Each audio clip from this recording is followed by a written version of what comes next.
Yay, thank you. That one always gets me. Thank you. Welcome, everybody. Welcome to this beautiful Anschutz great hall, great room. What are we calling it? The room or the hall? Hall. To start our day, Mark is going to lead us. What are you playing today, Mark? A Mighty Fortress. A Mighty Fortress is our God.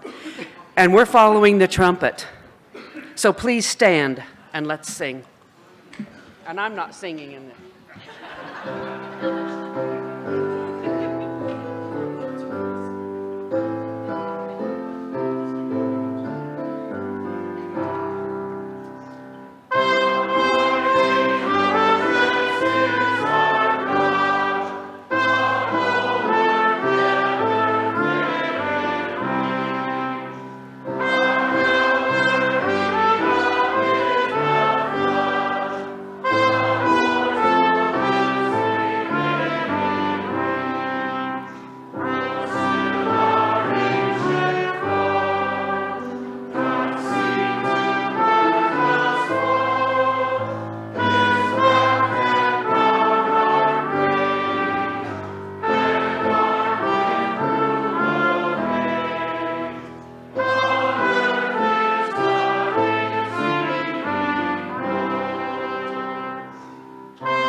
Thank you.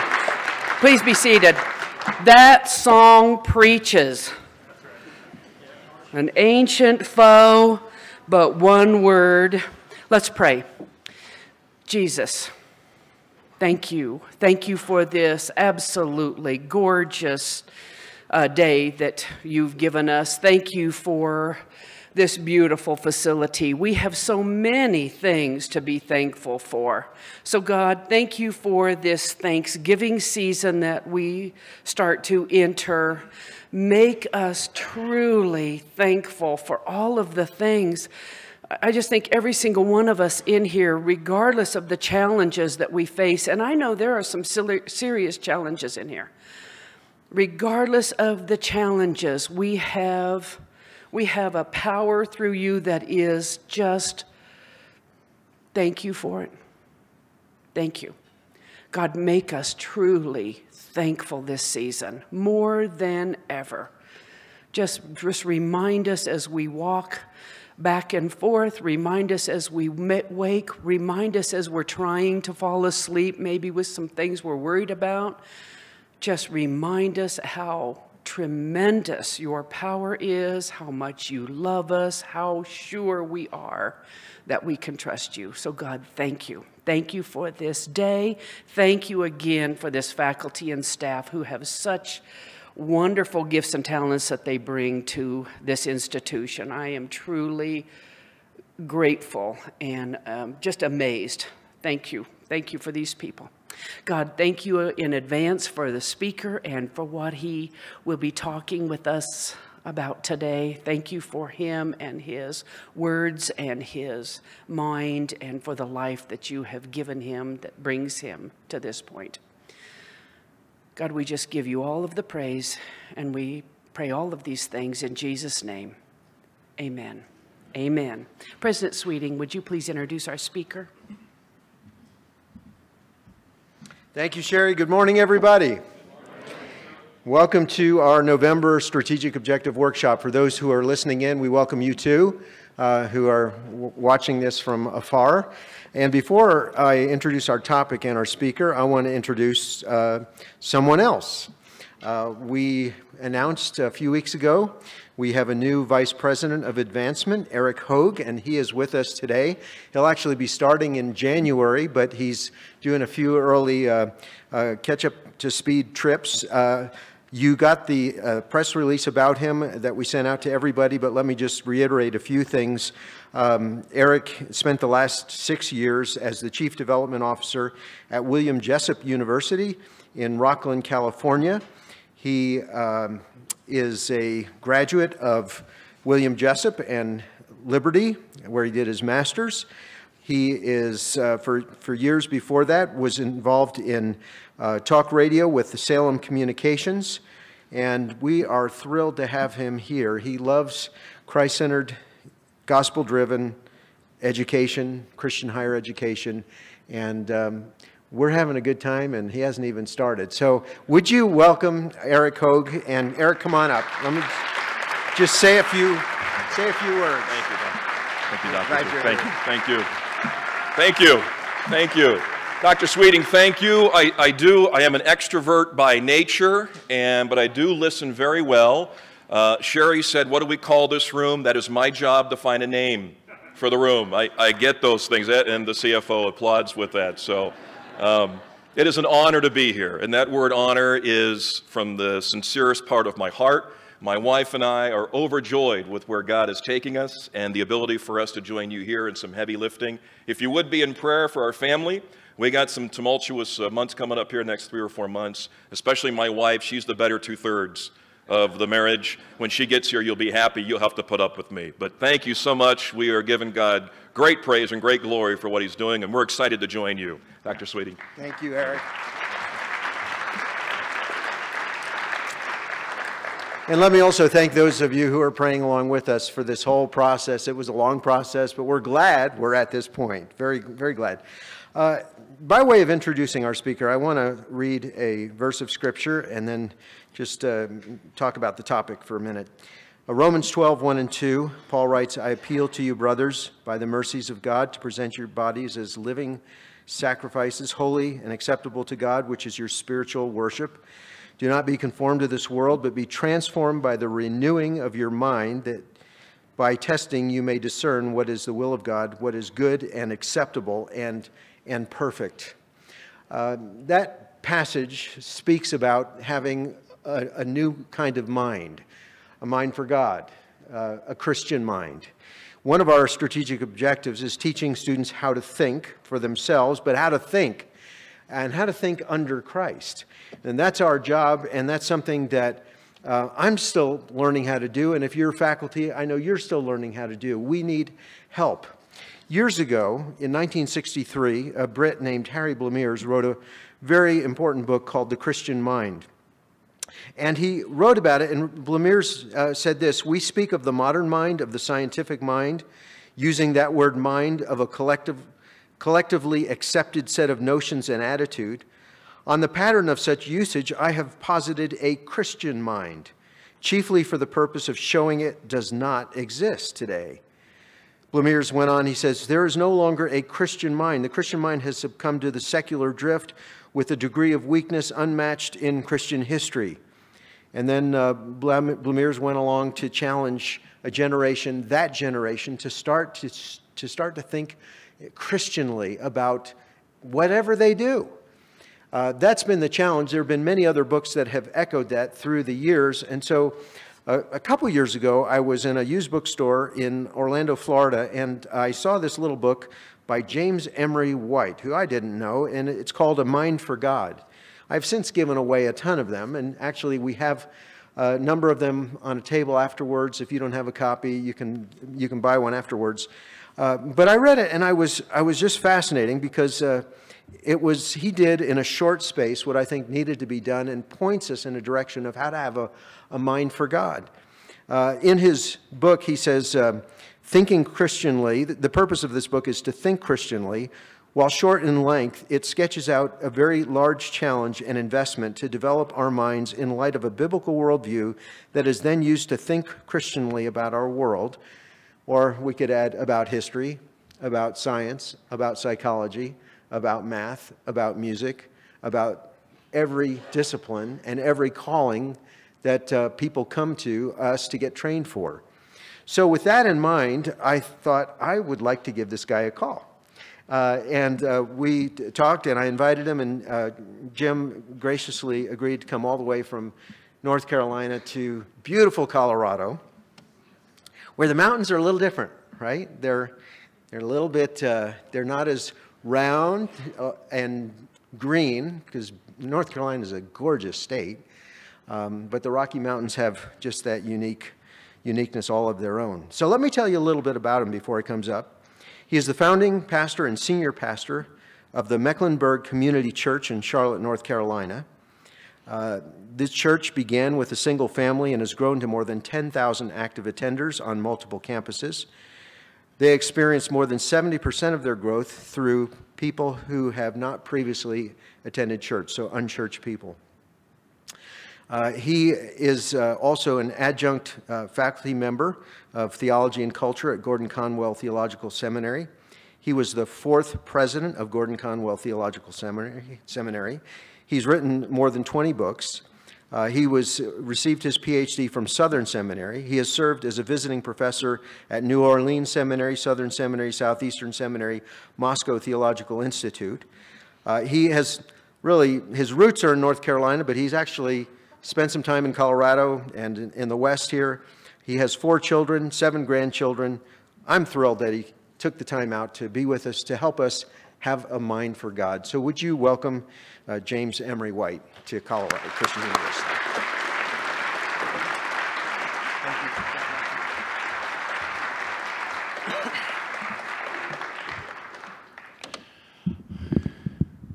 I need to adjust this a little bit. Well, it is an honor to be with you, and I've enjoyed my time on campus already and getting to know your president through earlier phone calls, and then we had a delightful breakfast this morning. And I'm very much looking forward to our time together and to speak a bit about the Christian mind. And then at the end of it, just throw it open for some Q&A, and I think that will be a good use of our time. Allow me another short prayer that's important for me to pray, and then we'll get started. Father, I simply pray that what is of you will remain in our hearts and minds, and that what is not will quickly fade away. Amen. I have long been intrigued by an obscure passage in the Old Testament scriptures, almost a throwaway comment about a group of men who were within the people of Israel. They were known as the men of Issachar. We don't know a lot about the men of Issachar. Issachar himself was the 5th son of Jacob and Leah, the 9th son overall for the patriarch. The name itself seems to derive from the joining of the Hebrew word for man and the Hebrew word for wages. Thus it meant hired man or hired worker. He had 4 sons. He went with his father into Egypt, where he died and was buried. Afterward, his descendants formed one of the 12 tribes of Israel. By the end of the wanderings that Israel had through the Sinai desert, the tribe of Issachar numbered about 60,000 fighting men. When the promised land was apportioned out, the men of Issachar received 16 cities and their adjoining villages. Moses referred to them as a strong ass in a beautiful land. He meant it as a compliment. They were quick to follow one of their own, the great female judge Deborah, into battle to break the stronghold that the Canaanites held over their lives.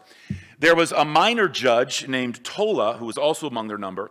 2 kings came from the men of Issachar, Baasha and his son Elah. When Solomon established the 12 administrative districts of Israel, Issachar's territory became one of those independent provinces. They appear again in the book of Revelation. The tribe of Issachar is again mentioned, where 12,000 were sealed. In all of that history, though, what is most evident is that by the time of King David, they were numbering around 90,000 at the time. They were marked by one characteristic. If you were to say, what stands out about the men of Issachar? Everyone would have told you the same thing. They are the wise ones. They're the ones marked by wisdom. It's even noted in the Talmud, if you are ridiculously interested enough as I was to dig into that on the men of Issachar. They're mentioned in the Talmud as the wisest members of all. In fact, the Sanhedrin would always be picked largely from the men of Issachar. Little trivia note there. But here's what intrigues me. It was the nature of their wisdom. In the 12th chapter of 1 Chronicles, it says this about the men of Issachar. They knew the signs of the times and what Israel should do. Okay, stop the presses. I love that designation. What a powerful, important combination. First, knowing the signs of the times. To know the signs of the times is more than headlines and tweets and news cycles and polling. It's knowing what is significant among the happenings of this world, events and movements and trends and ideologies and currents and worldviews. It's knowing what is shaping us and forming us and molding us. It's knowing that as human beings, right now, we are alive at a given moment in time, an era that is full of significance, positioned uniquely in the wider story of the world as the world moves toward its final chapter. But that's not all. The men of Issachar didn't simply know the signs, they knew how to live in light of them. They had a sense of what to think, how to act, how should we respond, the role that their lives should play in light of the moment in which they lived. Knowing the signs of the times and how then to live has got to be one of the most pressing needs within the Christian community. Because here's the real full extent of the men of Issachar and their challenge. What is the nature of the world in which I'm living? What are the challenges of my generation? What is the status of the epic struggle between good and evil and right and wrong? Where is this culture indeed headed? What is the nature of the world's great crisis? And then from that, how should I live? How do I live a life of meaning and consequence and impact and influence for the cause of Christ? And most of all, how should the church take its place in the vanguard of cultural engagement and missional force? That's the challenge of the men of Issachar today, to know the signs of the times and how to then live. And perhaps now more than at any other time in recent memory. One of the more intriguing observations about the flow of history surfaced in a very important essay that was written right after the Second World War that I was introduced to during my studies at Oxford. It was written by the historian Christopher Dawson, who I had never read there, but he was big at Oxford for reading. In it, he makes the case that there have been 6 identifiable ages in relation to the Christian church and faith. And each one of these ages lasted 3 or 4 centuries. And each followed a similar course. Each of these ages began and then ended in crisis. And the heart of each crisis was the same. Intense attack by new enemies, both from within and outside of the church, which in turn demanded new spiritual determination and drive. Without that determination and drive, the church would have lost the day. Now, Dawson accounted for 6 such ages at the time of his writing. I am absolutely convinced that we are now living at the start of another. We are at the end of an age and stand at the beginning of another, a 7th age. And as Dawson noted, it is a time of great crisis that needs men and women of Issachar to understand the times and know what to do. So what is going to mark this 7th age? What are the trends? What are the patterns? What are the movements? And most of all, what is the crisis if we're going to buy into his thesis? What is the crisis from within and outside that we should pay attention to? Well, there's a lot to choose from, isn't there? From within the Christian movement itself, you have the expansion of Christianity southward in Africa, Asia, and Latin America that can only be called explosive. And with it, the new challenge, at least for the West, of the globalization of Christianity. Philip Jenkins argues that by the year 2050, only 1 Christian in 5 will be a non-Latino white person, and the center for gravity of the entire Christian world will have shifted firmly to the southern hemisphere.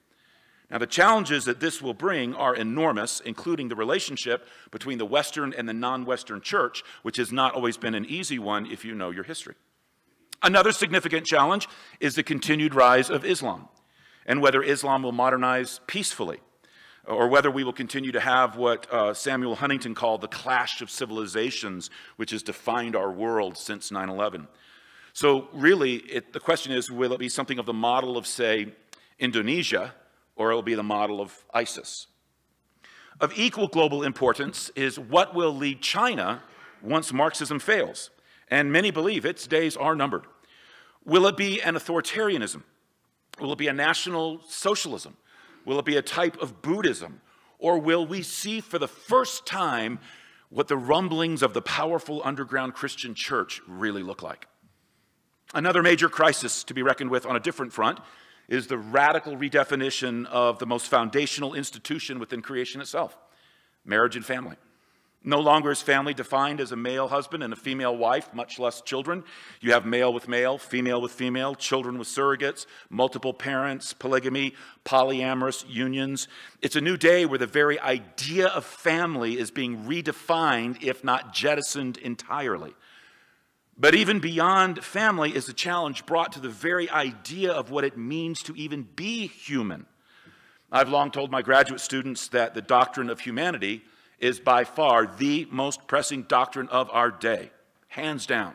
I'll go to the mats on that one in regard to our culture. For it is the area of Christian thought that is most challenged by the world in which we live, and the one where we have the least to draw from historically. I mean, you find a reflection from Origen or Athanasius or Luther or Melanchthon or Barth or Brunner that speaks to stem cell research, human cloning, transsexualism, artificial intelligence. You won't find it. So as the first 5 centuries hammered out Christology, and later generations tackled everything from the Holy Spirit to Revelation, this better be the generation that examines the doctrine of humanity in ways that serves the church at its time of most pending need.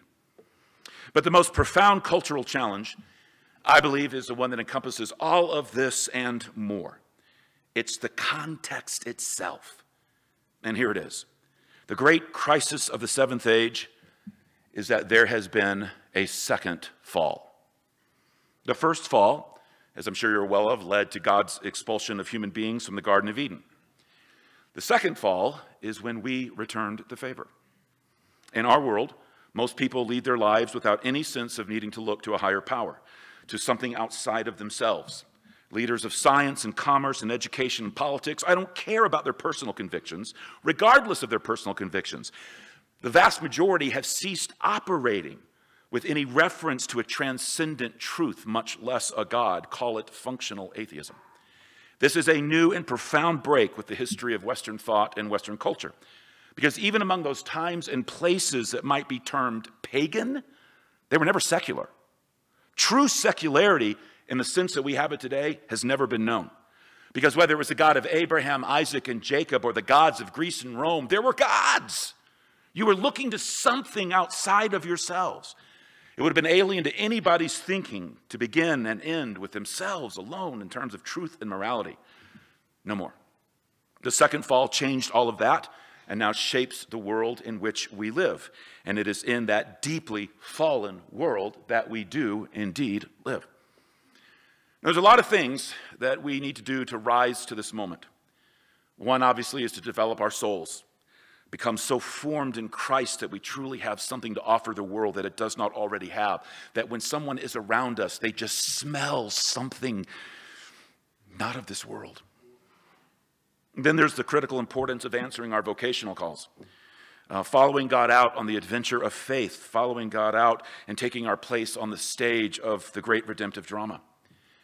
Another thing we obviously have to do is we have to recapture a robust ecclesiology. Evangelicals are notorious for having horrific ecclesiologies. We have to align ourselves with the church, whose enterprise is the great revolution set in motion through Christ for the reclaiming of the world. There's one plan A, it's the church. Everything else serves the church. and we must deepen our minds, forging a biblical worldview wielded by a Christian mind. And that is what I've been asked to speak to you about. When Jesus summarized the great commandment from Deuteronomy, he did it in an interesting way. He said that we were to love God with all of our heart and with all of our soul and with all of our strength. Deuteronomy 6 was a great Shema passage because Shema was Hebrew for Hear, O Israel, and that's how it begins. Love the Lord your God with all your heart, soul, and strength. But that's where Deuteronomy, where he was quoting, ended. He added, and with all of our mind. He wanted there to be no doubt that when contemplating the comprehensive nature of life commitment to God, that we would not forget our intellect. Now, please don't reduce that to intellectualism.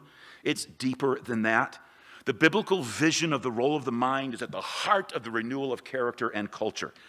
As the Apostle Paul wrote, we are not to conform to the pattern of this world, but be transformed by the renewing of our minds. And the verbs in the original Greek are in the present imperative, which means the challenge to continually go on refusing to conform to the patterns of the world, continually go on letting ourselves be transformed by the renewing of our mind. It's about not letting the world squeeze you into its mold, as J.B. Phillips paraphrased it.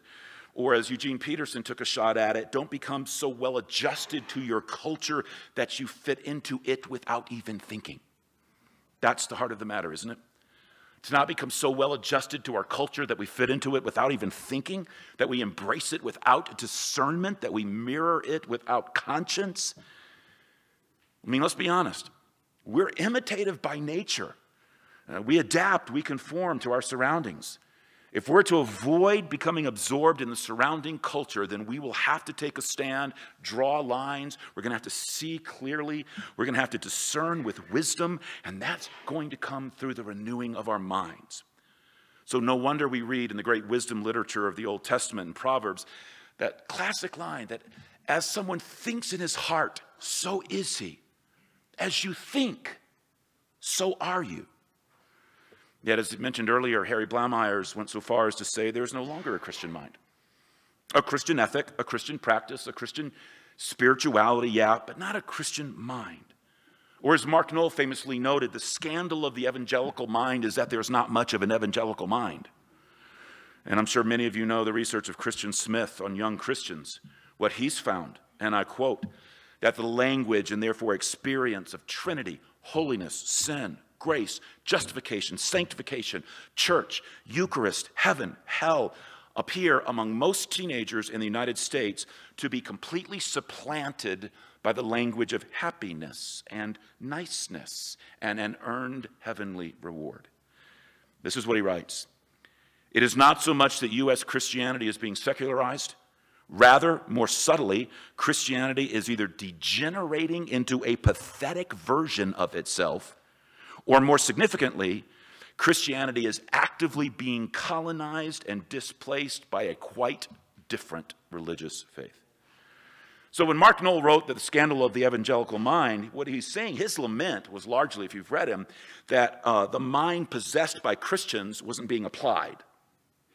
The research of Smith shows something that's a little more frightening. It's not that the mind's not being applied, there's no mind. The most basic content of Christian thought and belief itself isn't present. But that is precisely what is meant to have a Christian mind. It's thinking in light of God's existence and his self-revelation.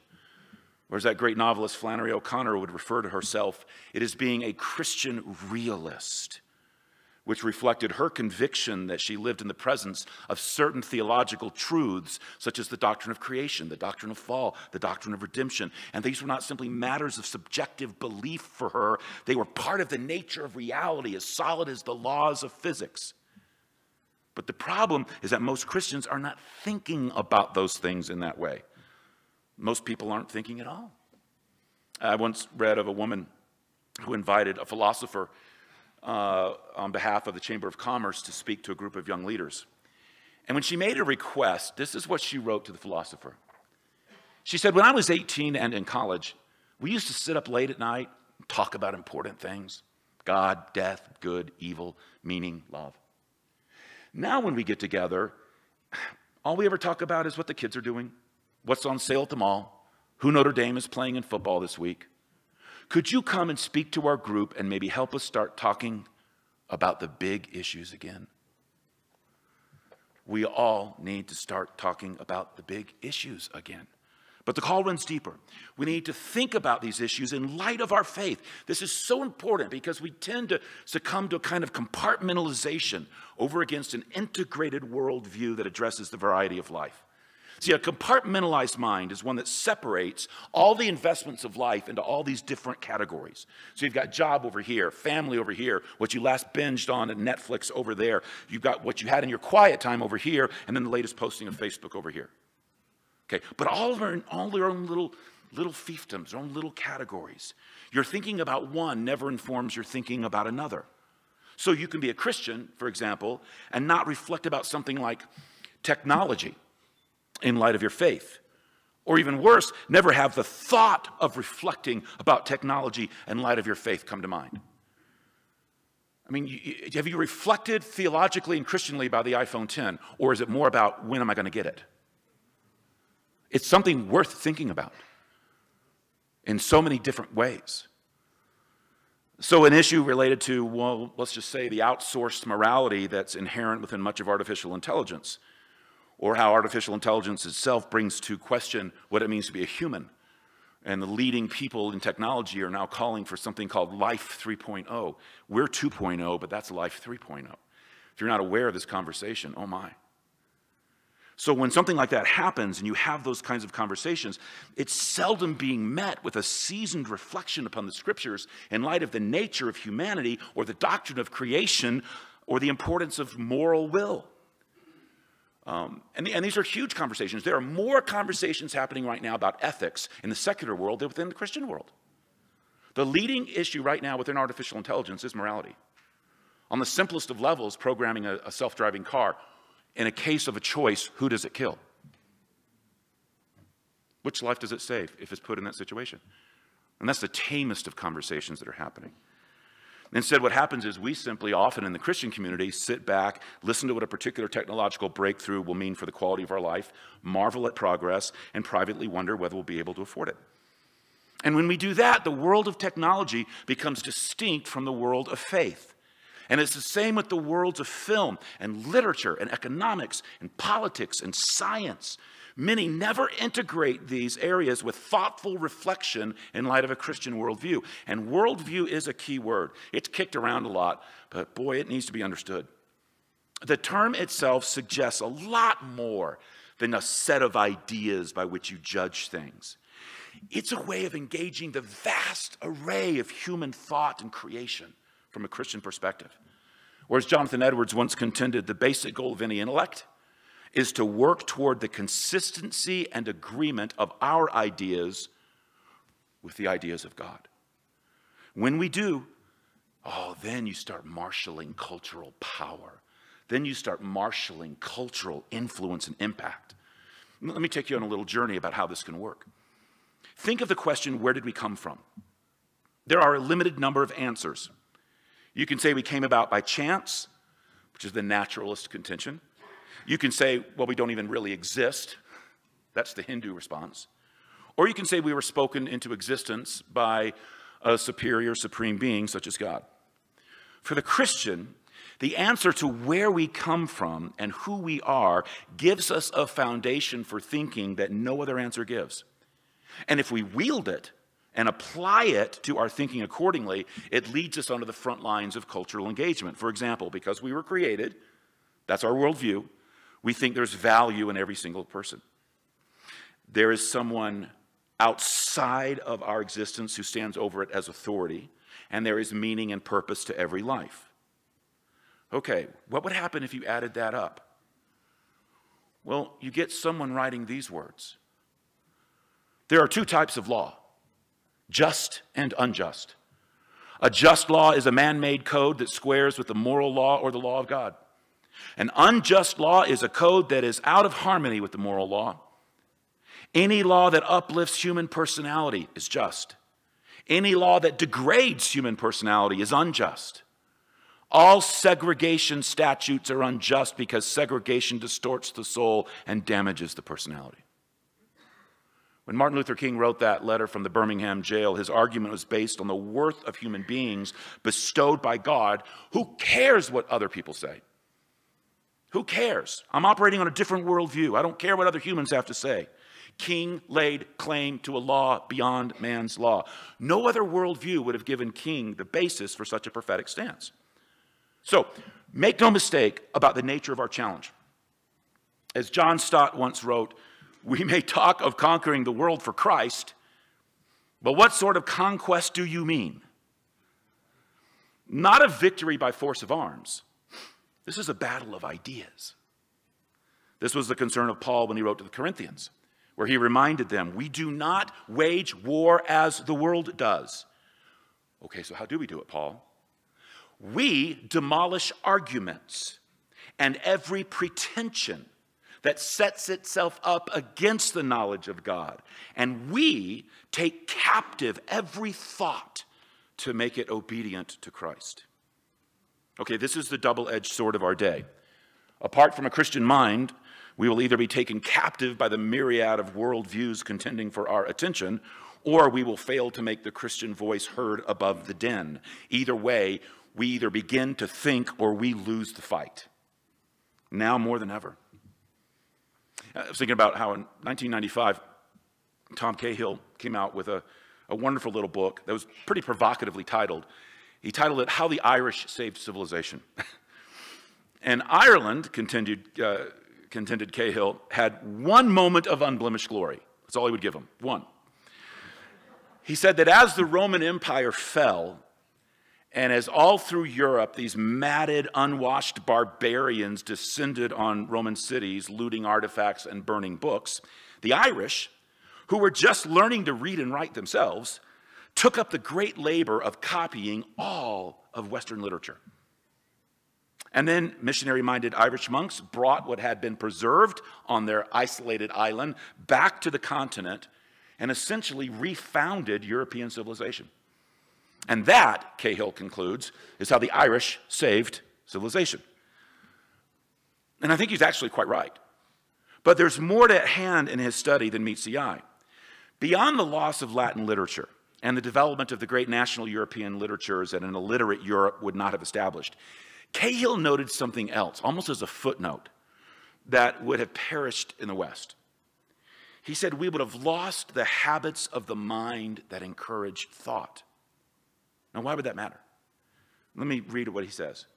He says, when Islam began its medieval expansion, it would have encountered scant resistance to its plans, just scattered tribes of animists ready for a new identity. In other words, without a robust mind to engage the onslaught, and a Christian one at that, the West would have been under the crescent instead of the cross. So do we have the mind to resist the crescents of our day? And not just Islam, but the permeating pulse of the second fall. See, never before have the habits of the mind mattered more. Winston Churchill, in his famous address to Harvard University in 1943, was prescient when he said that the empires of the future will be empires of the mind. Oxford theologian Alistair McGrath, reflecting on Churchill's address, wrote more recently, he said that Churchill's point was that there's this great transition taking place in Western culture with immense implications for everybody who lives in it. That the powers of the new world would not be nation states, it would be ideologies. It would not be ideas, it would now be ideas, not nations, which would captivate and would conquer in the future. The starting point for the conquest of the world would now be the human mind. And of course, we're seeing that happen right now, aren't we? Just how people can get so easily radicalized through thought and then the actions that take place as a result. But from the Christian perspective, we have very few warriors. Very few. When faced with the challenge, those who follow Christ have often retreated into personal piety, retreated into good works, and that's all. Where I was housed at Oxford was Christ Church College, and there's a beautiful park next to it, and where I would go jogging in the mornings. And I remember I was listening to a conversation on the BBC one morning outside of the college, and they were discussing the challenge of Islam. And one of them said, and I just stopped, just dead in my tracks, just to absorb this conversation. one of the commentators said, where are the Christians? Where are the Christians in all this? Why aren't we hearing from them?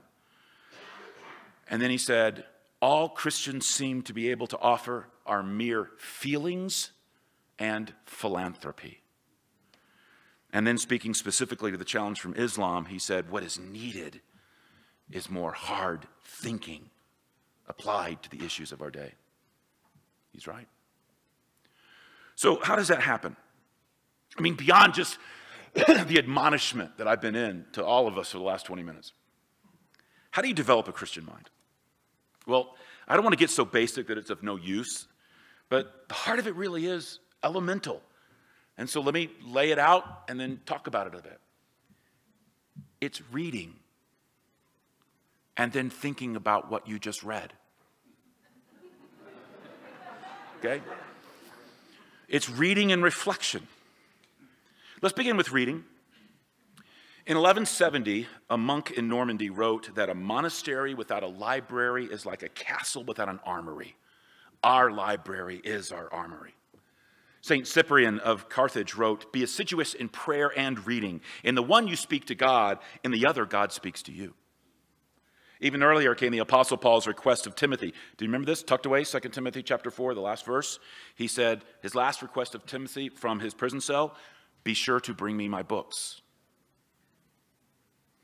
There's no substitute for reading. So why don't we read more? Most people I talk with, particularly men, seldom read outside of the needs of their work or specialty. I found this is true of people in academia as well. Their reading is like an inch wide and a mile deep in their area of specialty. And when asked why, the answer is almost always the same. I don't have time. I once heard Jim Collins, known best as the author of Business Titles, take this one to task. He said, listen, when it comes to something like reading, the problem isn't lack of time. Don't bring that to me, he said. It's how you're spending your time on other things instead of reading. He said, and he went on to this, something I've always remembered. He says, he said, here's what would really be helpful for people. Instead of your next to-do list, make a stop-doing list. And write down all the things that are at war with what would spend time with reading. And the number one thing on that list, we all know what it would be. Get offline. Just a little bit. Get offline. The minute this session ends, what are you all going to grab? Your phone. Your phone. The number one assault on reading of our day is the constant seduction of having the internet in our pocket through our phones and how we are drawn more to information than we are to wisdom. We'll read emails before essays, texts rather than treatises. Neil Postman once said that the great fear of George Orwell, as he conveyed in his novel 1984, his fear was of a day when there might be those who would ban books. But Postman said, and I think right, that it was really Aldous Huxley's portrait of the future in Brave New World that was more accurate. Huxley feared that there would be no reason to ban a book because there would be nobody who would want to read one. But what should we read? It's one thing to be widely read, but something altogether different to be well read. And the difference is important. When it comes to the actual books we open, it is very important to be selective. So what are the good books? Where is the kind of knowledge and the mind formed to engage our world today? We're going to assume the Bible, of course, but what else? Robert Maynard Hutchins once observed that until lately, everybody knew. Until very recently, the West has regarded it as self-evident that the road to education lay through the great books and knew what the great books were. And yeah, if you've heard that phrase, the great books, I'm a great books guy. Not necessarily for an entire curriculum. I'm not into that aspect of the great books. I'm into it for just reading them.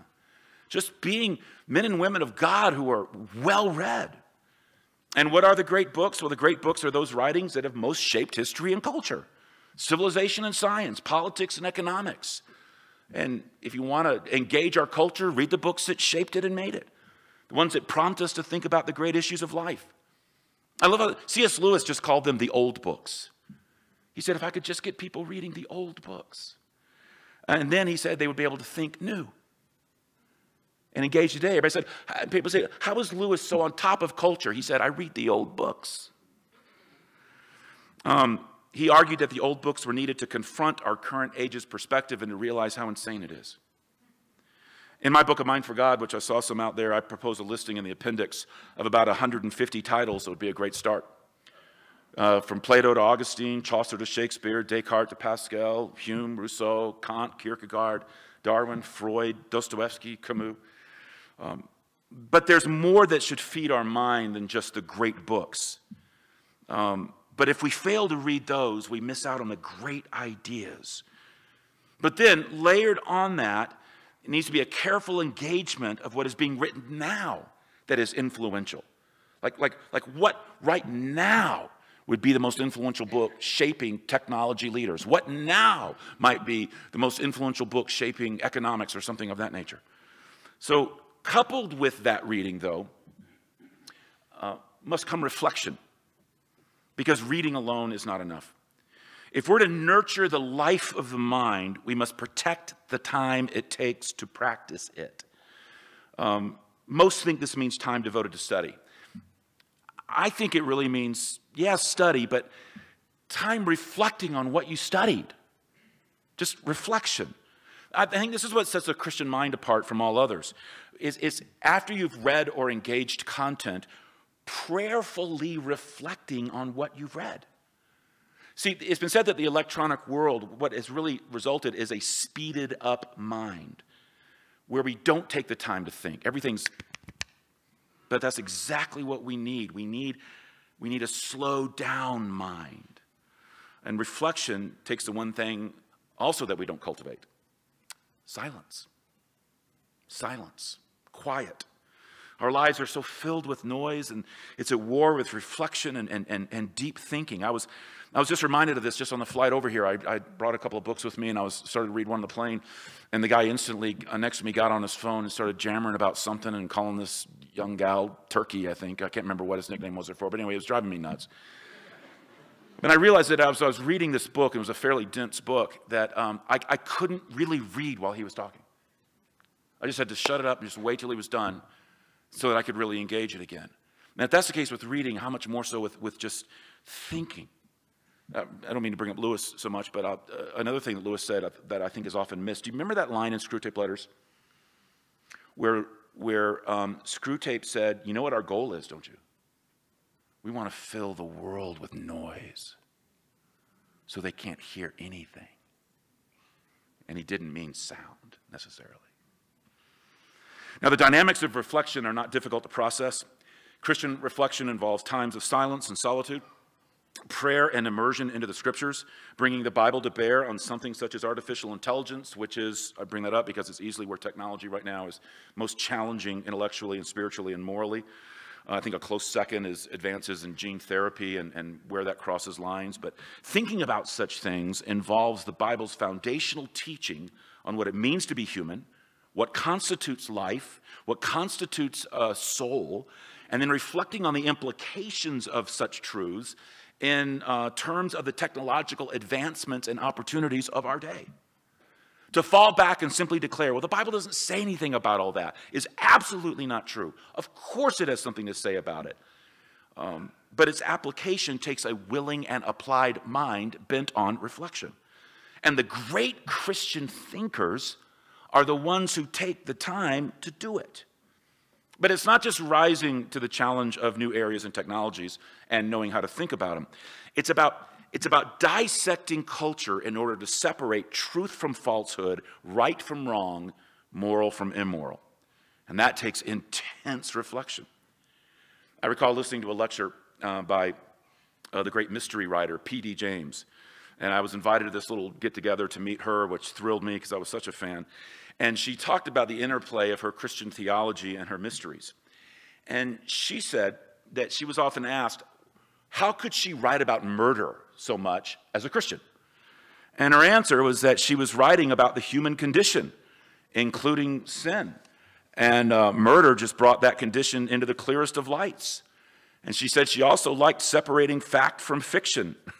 And then she added that the world needs that kind of clear thinking rooted in reflection because, and this was a line I always remember her saying, she said, because there's much in our world that is clever, but not true. I thought, what a line. She said, I have to spend my time thinking so carefully because there's so much that is clever, but not true. And that's what reflection brings to the surface, separating fact from fiction, what is clever from the truth. Now just consider the media in terms of how this works. Think, at its most base, the media tell us what to think about and then how to think about it, particularly through the dynamics of emotion. When you can get someone to feel a certain way, you can get them to a certain belief because of those feelings. Let me give you an example of this that I remember experiencing vividly, even though it happened many years ago. I was doing my morning workout at the gym, and part of the time I was on the treadmill, and I was watching CNN's headline news. It was a Saturday morning, so I was hitting the gym a little bit later than I normally do during the work week. And I remember I ended up watching the entire CNN headline news program from 8:30 to 9 o'clock in its entirety as part of that workout. And it was the week Princess Diana was killed. The first 15 minutes were spent on her death. First, there was a story on her funeral. Then came a story on her boys and how they would handle her death and the media scrutiny that would follow them for the rest of their lives. There was a report on the song that Elton John had composed for the funeral, and then there was footage of the bells pealing throughout England for her death. Well, then came another story on the eulogies that had been given at her funeral, and then came two quick stories on other events, Hurricane Erika and the space station Mir. Then it went back to Elton John singing his new version of Candle in the Wind. That was it. CNN then went right into its business news, and then its sports news, and then its entertainment news. Now, under normal circumstances, you would think it was just a slow news day, or that the death of Princess Diana really was such a monumental event that it deserved to be dominating the nation's leading newscast. But I happen to know that something else had happened the night before, something that was never mentioned, not even once. A small, old Albanian woman named Agnes died, better known to the world as Mother Teresa. Mother Teresa was a Nobel Prize winner. She was easily the most revered woman in the entire world, never even mentioned. CNN wasn't alone. According to the Media Research Center, the coverage of Diana to Mother Teresa on the CBS Evening News ran 3-1, on NBC 7-1. Newsweek magazine at the time had 47 pages on Diana, had 4 on Mother Teresa. But it wasn't just the extent of the coverage, it was the way it was covered. Andrew Morton, as part of an ABC story, said that Diana's death was, and I quote, one of the most awful tragedies of the late 20th century, if not the greatest. In her death, something inside of us has died, and people are grieving for lost hopes, lost dreams, lost ambitions. Okay, that's a very emotional assessment. And when coupled with constant scenes of grief and crying, we were led to feel this was a loss of cosmic proportions. Now, nothing against Diana, but not only was her death nowhere near the greatest tragedy that has occurred to the world over the previous 50 years leading up to her death, eclipsing such things as Vietnam, Chernobyl, Tiananmen Square, or the explosion of the Space Shuttle Challenger. But even when compared to the loss of other figures such as Mother Teresa, she lived a life of very little significance. One person quipped, she was famous for being famous. She actually did very little. But according to the media, her life greatly overshadowed Mother Teresa because we were led to feel that way. So much so, I don't know if you remember the talk at the time, but the talk was not that Mother Teresa would be made a saint, but that Princess Diana would. That's what media does. It makes us feel. And if I can get you to feel a certain way without thinking about those feelings, I own you. I can make something that was condemned, morally repulsive and repugnant, approved of. I can make you oppose something you used to support. Sexual behavior is a prime example. If the portrayals of premarital sex in the media outnumber sex within marriage, which study after study demonstrates is clearly the case, premarital sex becomes normalized to our thinking. If characters are constantly portrayed as having intercourse right after they met, then that will increasingly be seen as mainstream behavior. And this is how the homosexual agenda won. People say, how did this happen so fast? This is how it happened so fast. Even 20 years ago, universally condemned. All you got to do is give Ellen a sitcom and give Modern Family likable characters and skilled writing, and attitudes change. As George Lucas, one of the most successful filmmakers in history, said, For better or worse, films and television tell us the way to conduct our lives and tell us what is right and tell us what is wrong. One of the leading thinkers on media in our lives right now is Todd Gitlin. I know nothing about where the guy stands spiritually, but he's brilliant in his field and is the leader of leaders in terms of media reflection. And he says that the torrent of images and songs and stories, that's just become our world. He talks about the media torrent, almost like the old Matrix movie, like it's the Matrix that we live in. It's our altered reality. It's a stream of this media torrent. And this torrent determines what we see and what we don't, what we think about, what we never have enter our mind. An earlier thinker on all things media, Marshall McLuhan, said that all media work us over completely. They're so pervasive in their personal, political, economic, aesthetic, psychological, moral, ethical, and social consequences. They leave no part of us untouched, no part of us unaltered or unaffected. But most of us don't see how immersed we are. We don't see the matrix. Gitlin offers a parable about a customs officer who observes a truck pulling up at the border, and he's suspicious. And so he conducts this thorough and this painstaking search of the vehicle, but he finds nothing. And that begins a pattern where week by week, this driver approaches the border, the truck is searched, nothing is found. But the customs officer is absolutely convinced that there's contraband. Well, finally, after years and years and years, the officer is set to retire. Once again, the driver pulls up and the officer says, "Look, I know you're a smuggler. Don't bother denying it. This is my last day on the job. I am retiring today, and I still can't figure out what you've been smuggling all these years. Now, I swear, I will do you no harm. I will not turn you in. I won't say anything. Just tell me what you've been smuggling." And the guy looked at him and said, "Trucks." His point, what the media have been smuggling in is the habit of living with the media. And we're not thinking about it critically. We're not thinking about it reflectively. We're not thinking about it Christianly. It reminds me of a speech that Oliver Stone gave at American University. You know, the film director, he did Natural Born Killers, he did Platoon, he did JFK, and he was responding particularly to the firestorm around his movie JFK with Kevin Costner because of all the distortions and the factual errors in the film, particularly since it was put forward as a faux documentary on the Kennedy assassination. So it was like putting this forward as truth when it was not. And so he's taking a lot of heat for that. And here's what Stone said. He said, the film should not be an end-all for all that is true. People have a responsibility to read a book. Nobody, he said, is going to sit through a 3-hour movie and say, well, that's that. He's wrong. That is exactly what people do, and precisely what has to end. But that's not all. Not only will reflection help us think about the issues and be discerning with our culture, it's going to be what guards our own personal faith. It will protect whatever degree of a Christian mind we already possess, particularly among the young.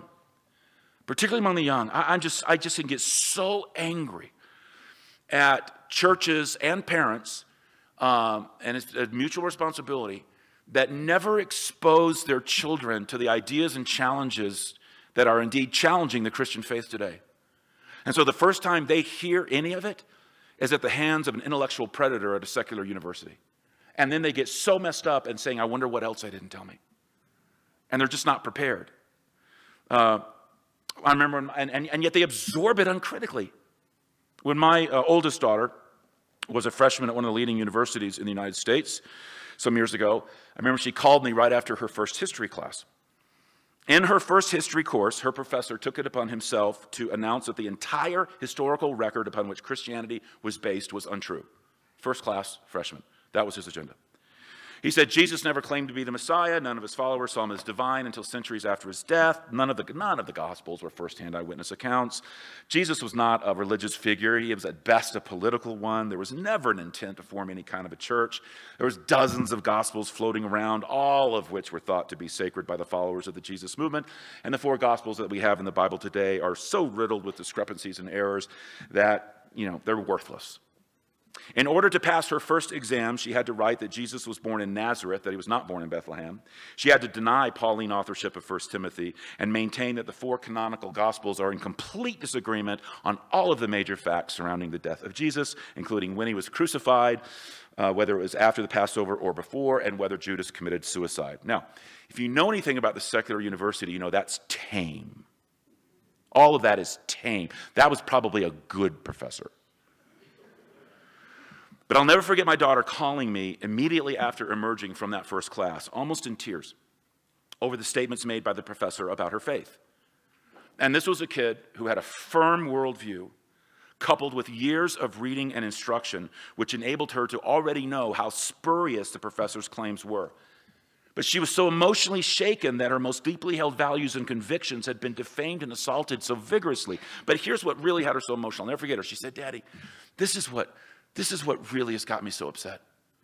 She said, "I was just watching the other students. There were 300 other students in that class. And they all just sat there passively, taking notes, accepting everything the professor said uncritically as fact." But reading and reflection are not just needed to protect our minds from the world around us. Friends, this is how we're going to win the world around us. In dialogue with the world in which we live, do you know what the deepest question regarding the Christian faith is? It's not, is it true? That's old school apologetics. If that's what you think people are still asking, you need to get out more. Now it's not, is there a God? It's, so what if there is? It's the so what question. And this is at the heart of the practice of not only thinking Christianly, but communicating Christianity itself. Jesus was raised from the dead. So what? What are you trying to say to me? The Bible is true. Whatever. So what? You can have a personal relationship with God. So what? This is what our mind's got to be developed to understand in order to offer to the world's mind. If we can't do that, we'll have lost our place in the most critical of conversations, indeed the only conversation that matters. One of the most strategic insights to grasp regarding our day, missionally, is that we moved from an Acts 2 cultural context to an Acts 17 cultural context, and we've got to start getting an Acts 17 strategy. If you remember Acts 2, both of them were classic engagements of culture. But Acts 2, you had Peter before the God-fearing Jews of Jerusalem. His message was easily paraphrased. He said, you know about the creation. You know about Adam. You know about Eve. You know about the fall. You know about Moses. You know about the law. You know about Abraham and the chosen people. And you know about the prophets and the promised coming of the Messiah. So we need to waste time on that. What you need to know is that Jesus really was that Messiah. You rejected him and killed him. And now you're in deep weeds and need to repent because guess what? He's up and walking around. That was it. It wasn't even the length of a good blog. 3,000 responded. Why? Peter was able to speak to a group of people who were already monotheists, already buying into the inspiration and authority of the Old Testament scriptures, already believing in a coming Messiah. I would give my right arm to meet someone like that today. I could get him to Christ with a tweet, now that it's 240 characters. Now move on to Acts 17. Paul on Mars Hill, speaking to the philosophers and spiritual agnostics of Athens. Here was a spiritual marketplace where truth was relative, world views and gods littered the landscape, and the average person wouldn't know the difference between Abraham and an apricot. He was not in Jerusalem anymore. And Paul was a good missiologist. So he didn't take an Acts 2 approach. He had to find a way to connect with the culture and the people in it and start where they were at. So what did he do? He found a touchstone, this altar to an unknown God, and you know what that was about, right? The culture was so pluralistic that the only thing they could agree on was that you couldn't know anything for sure. That was it. And he said, what if I could tell you that God's name? Would that be of interest? And then Paul, if you know, went all the way back to creation. He didn't start with Jesus. How could he start with Jesus? He had to go all the way back to creation and work his way forward, laying a foundation for the understanding and acceptance of the gospel, because they didn't have any knowledge on the front end whatsoever to start with. Welcome to our world. One of the great realities is that we have moved from an Acts 2 context to an Acts 17 context, but the danger is we're in an Acts 17 world and we're still taking an Acts 2 approach. That's got to change. And if I can be so bold, this is where we need you the most. Here at a Christian university. That thinking has got to begin here. I'm not saying it doesn't, but I do a fair amount of travel and speaking in various academic communities around the world, and I'll tell you it's rare. Very rare. I don't know if you remember Russell Jacoby's book, The Last Intellectuals. If you've ever heard the phrase public intellectual, you can thank him.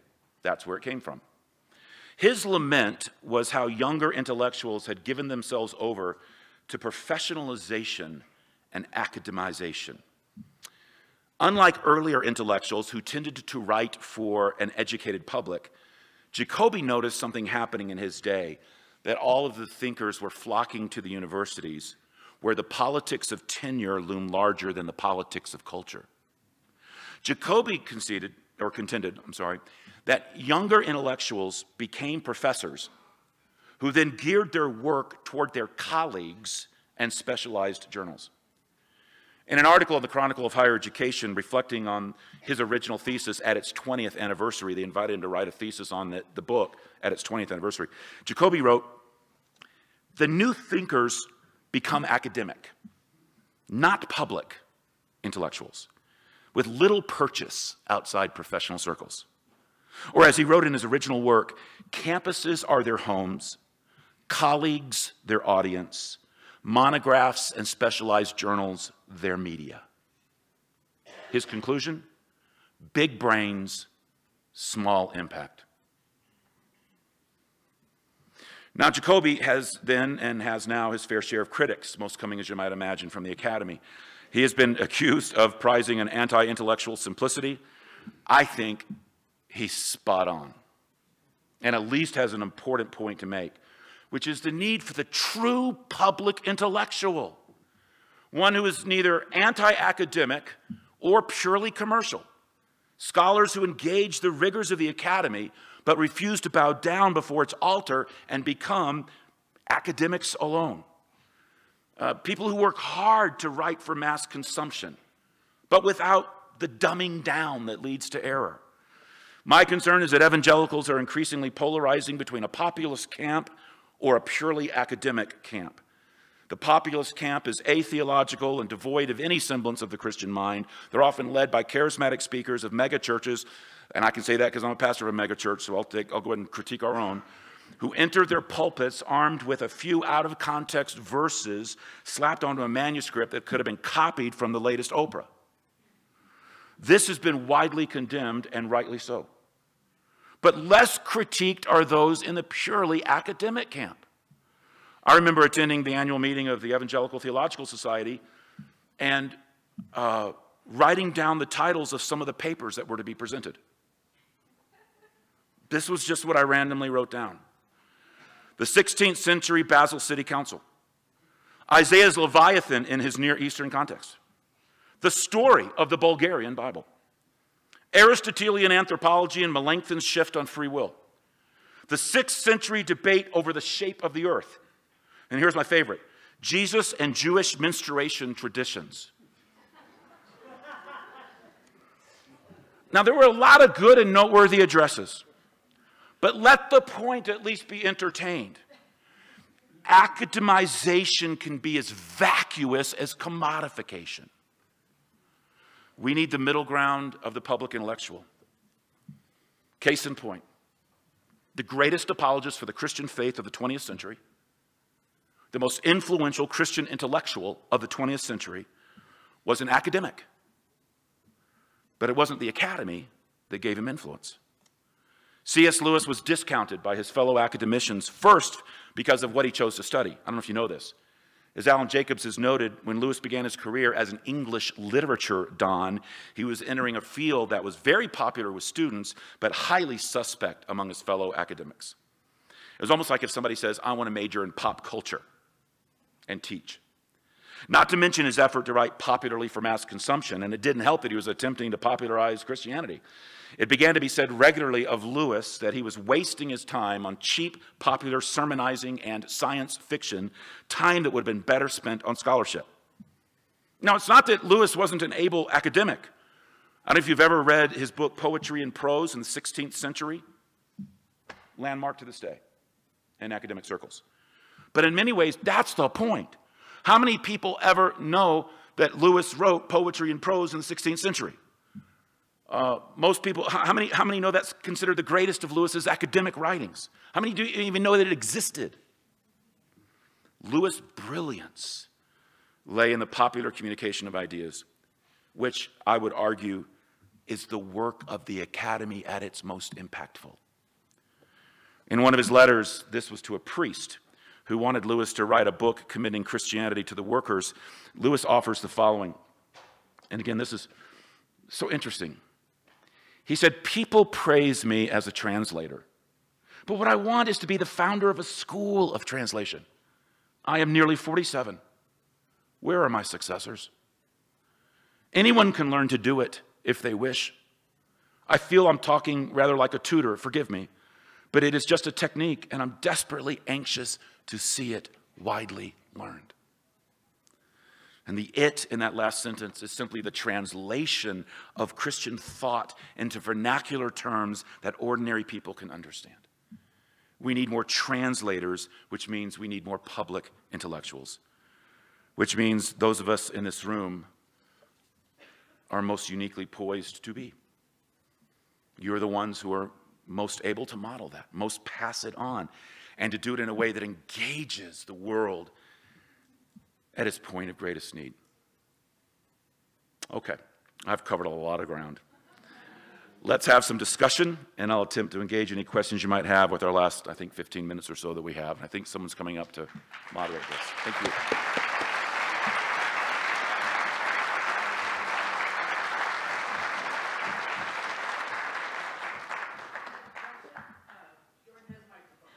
All right, so just raise your hands, I guess, and we'll get to as many as we can. Very helpful talk, thank you. I was amening in my mind all the way through it. You mentioned Jacobs and public intellectuals at the end. I wondered if you'd read his essay that was sort of a bit of a discussion point on the fact that evangelical Christians don't have intellectuals, and what do we do to get them? He was pointing to people like Auden, Eliot, within a Catholic tradition of a generation ago. But who do we look to today? You're talking about Alan Jacobs, not Alan Jacobs. Okay, yeah, right. Sorry, Alan Jacobs is in an essay in The Atlantic. I think he's echoing Jacoby. Yeah. That we don't have these intellectuals, and I think one of the reasons is because, and again, I'll always be blunt, because I think it's just there's a dearth of it. I think most mainstream evangelical academicians shoot down the role of the scholar. They make the academy and the academia everything, and there's not a role for a scholar. And scholars are not rewarded. The two people that are rewarded are academics writing for academics, and then Joel Osteen's writing for popular crowds. Thoughtful scholarship or scholarly writing, thinking about things, is just largely absent, and in fact many in the publishing world don't even want to mess with it because the whole idea of writing for the mythical educated layperson has now gone to the wayside. So what the irony of that is that most of the great universities were founded by pastor scholars. Gordon Conwell, the one that I was president of, was founded by Ockenga, well, he was pastor of Park Street. Jonathan Edwards was a pastor first. Luther was a pastor first. Calvin was a pastor first. I mean, and they were scholars. They were scholars. I wish we could recapture the idea of scholar being something noble that could be done outside of the academy and that it would be rewarded. But I do think academicians are threatened by scholars a bit. And so that doesn't help. So I don't think we have fruitful ground. But I totally agree with Jacob's assessment.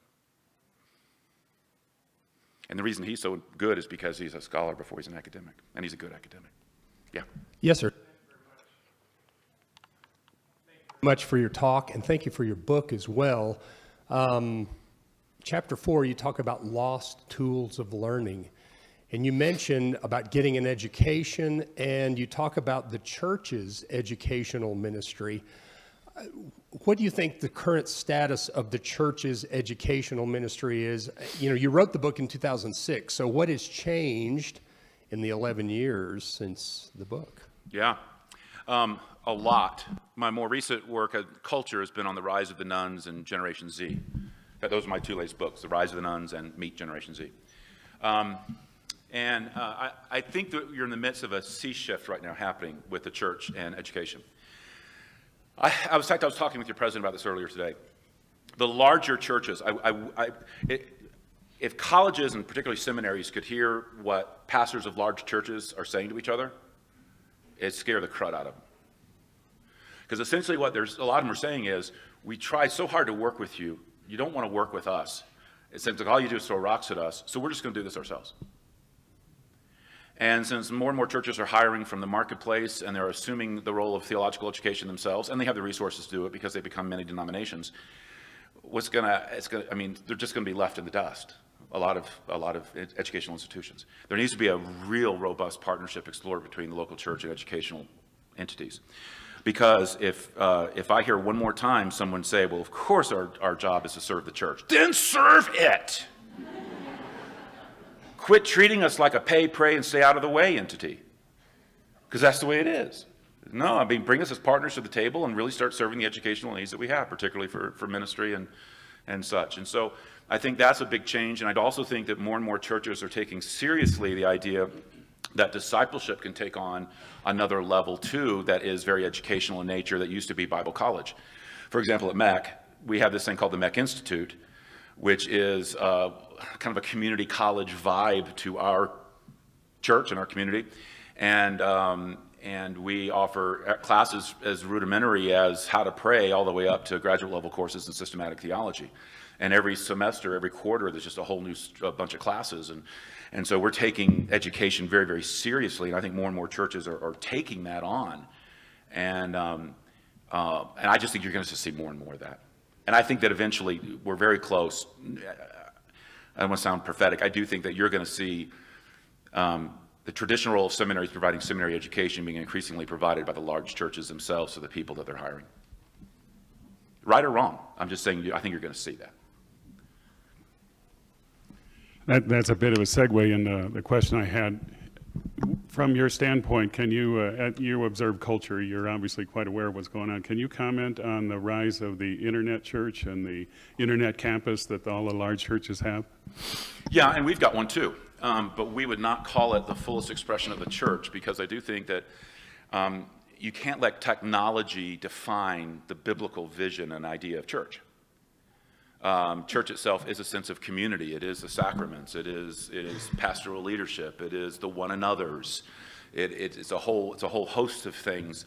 It is corporate worship. It is, and so the way we view the internet is more of an outreach tool. What we have found is the vast majority of the people coming to our church will visit our internet campus, and we call it an internet campus first, but they'll view a service, so they might even participate in watching it for several weeks, if not months, before they make a jump to the campus.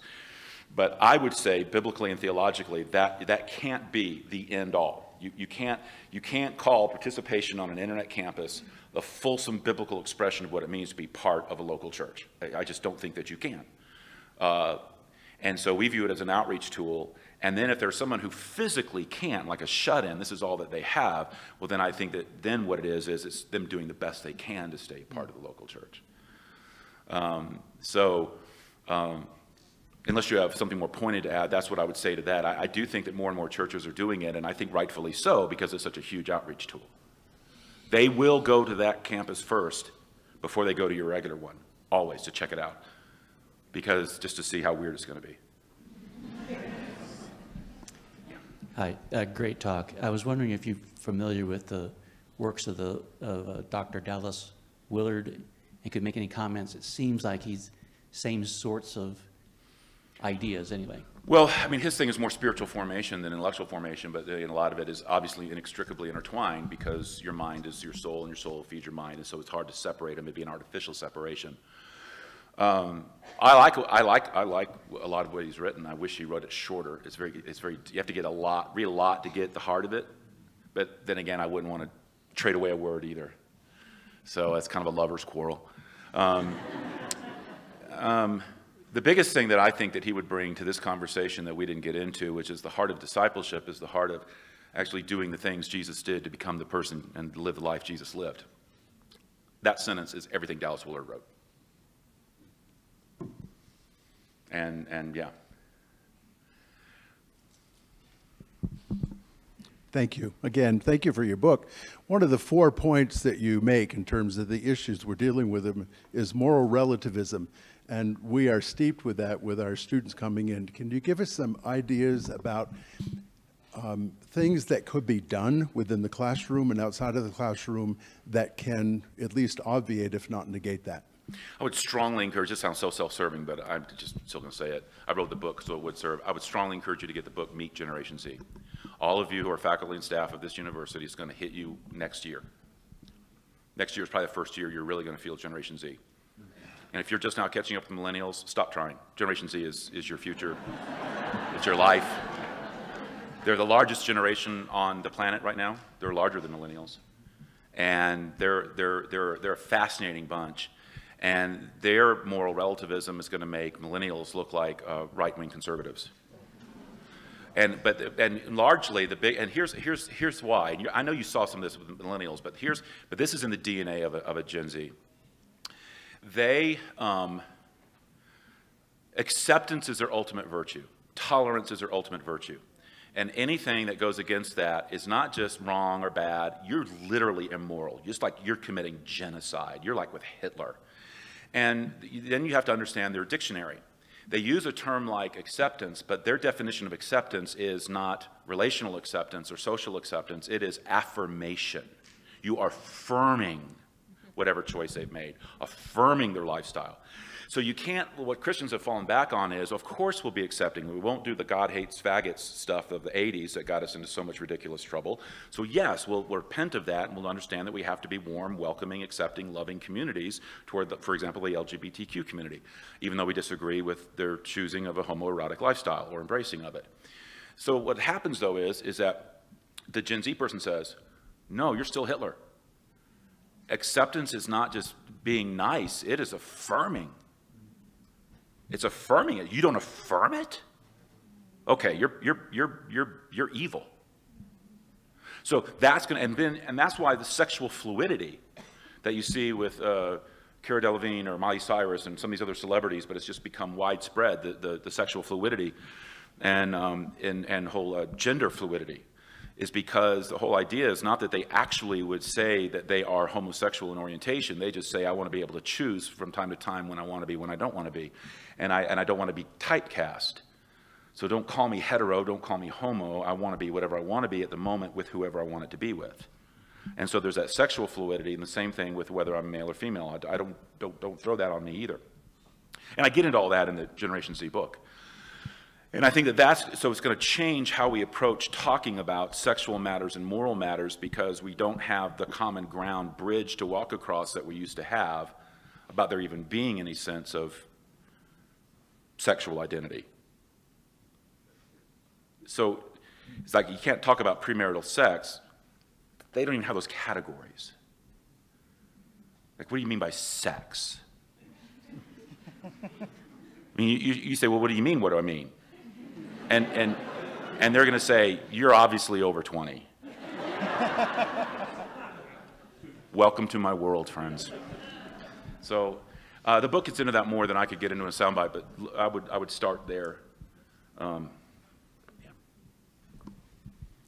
So as a millennial, I still care about trying to reach my generation.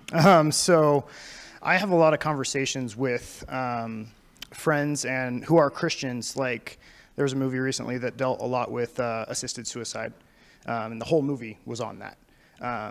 I walk out of the movie with a friend, and she's like, oh, that's so sweet. And I just look at her, and I'm like, what are you talking about? Like, that is completely against our worldview. But it's the emotional aspect of the entire movie that grabbed her. So how do we think well and we react to people who are at an emotional state And how do we help them think critically in a Christian worldview about it? Yeah. Because that's Yeah. the biggest issue for me. And that's the whole thing, because you walk out of a movie and they just spent 2 hours and millions of dollars to alter you emotionally. Millions. And they're good at it. The biggest thing that I have been trying to get across to people with this whole Acts 2, Acts 17 shift and really dealing with what is truly the first post-Christian generation is that the whole move has got to go back, way back, and start beginning with explanation. That the whole conversation and all of our interaction with people has to start with explanation. And Christians aren't used to doing that.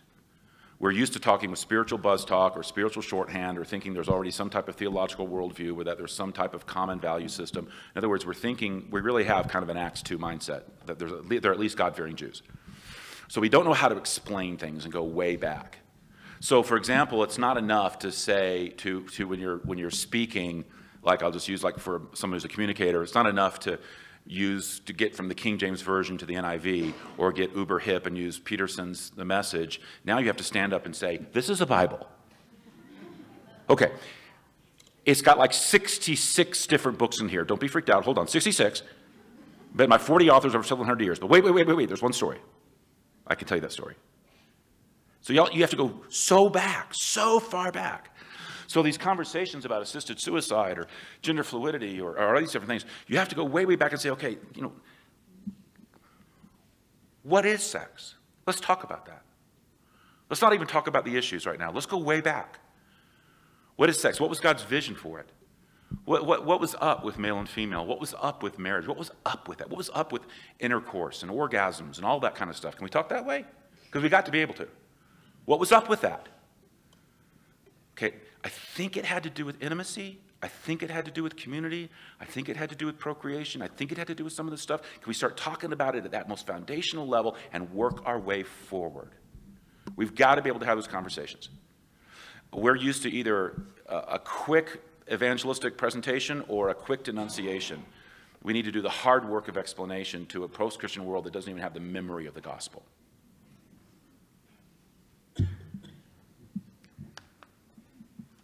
You spoke to your experience as a father who was talking with her daughter who went to a secular university and was confronted with, the worldly worldview. As a new father of a 9-month-old daughter, do you recommend any resources for me to read while she's still young, so when she's ready to have those conversations and ready to be taught that biblical worldview, that I would be prepared when that happens? Maybe, again, self-serving, maybe start off with a mind for God so that you yourself have a good mind, because you can't pass on what you don't have. And so much of what I did with my kids was me forming my kids and working with them and having those dinner table conversations and watching TV together, and something would come on and I'd turn to one of my boys and I'd say, well, that was stupid. He says, why? Well, let me tell you why it's stupid, because they were just saying, and so just like running dialogue and just all the time. So I was helping them interpret the media. And talking about books and ideas and things over the dinner table and actually having those dinner conversations. And we also did something, and again, this isn't for everybody, but I'll just say what we did. We stair-stepped our kids into everything. Now, I love what Colorado Christian does, so this is not against Christian universities. I'm just saying what we did. We homeschooled our kids through to the end of middle school. Then we put them in a private Christian high school. Then they went to a secular university.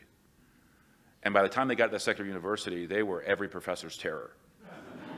But they were really good. And I coached them through that. Like even with what my daughter went through, she said, so what do I do? Do I lie on the test? Do I give him what he wants or what? And I would say, here's how I would answer the question. It is my professor's understanding that. So you don't lie, but you're saying that. And then go to him and say, may I write my paper on how I disagree with you? Would that be okay? And he said, that would be fine. So she was able to go through that course, make an A, keep her integrity, learn a lot, and also impress the professor because I wrote the paper.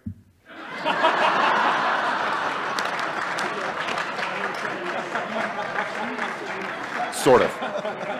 I was a reference.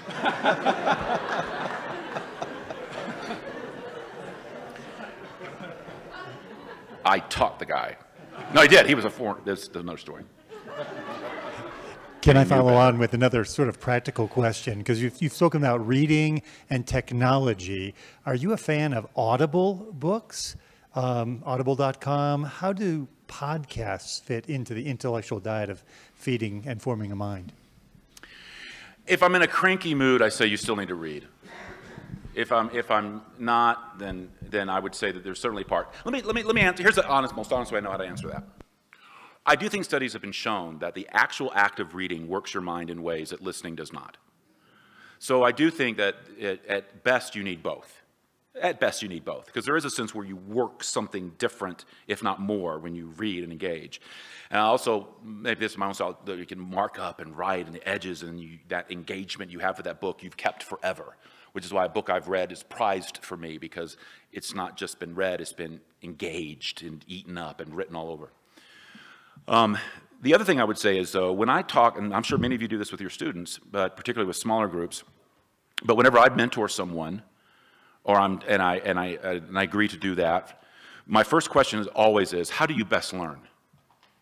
I always ask that question first. How do you best learn? And most people say, what do you mean? They've never even reflected on it.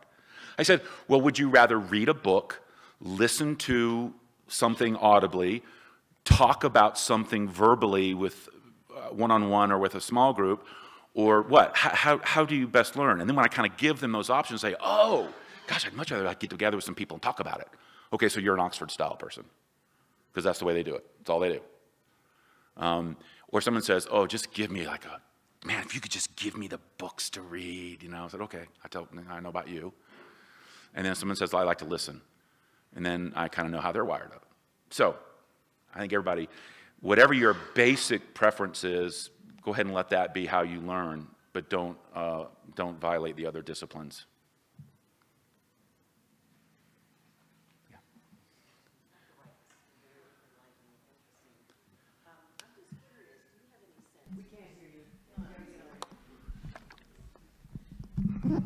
I'm just curious, do you have any sense of, are our challenges with addressing and meeting the needs of multiple generations more challenging, difficult than in the past with other generations, and if so, why? Because generations have such a short lifespan right now. I see. In fact, one of the things I write about in Generation Z is that this may be the last generation we ever name. And I'm not the only one saying that. It's because change is happening so fast, and cultural change, that you can't speak of a cohort anymore the way you could with millennials or boomers or and Gen Z. Gen Z is probably, because of the nature of change, the last generational cohort that was shaped uniformly by a set of experiences, because the experiences were becoming so rapid and so forth that you'd almost have to speak about this class of 28, whatever, this, you know, just almost have to speak of it that way, or pockets within. Thank you.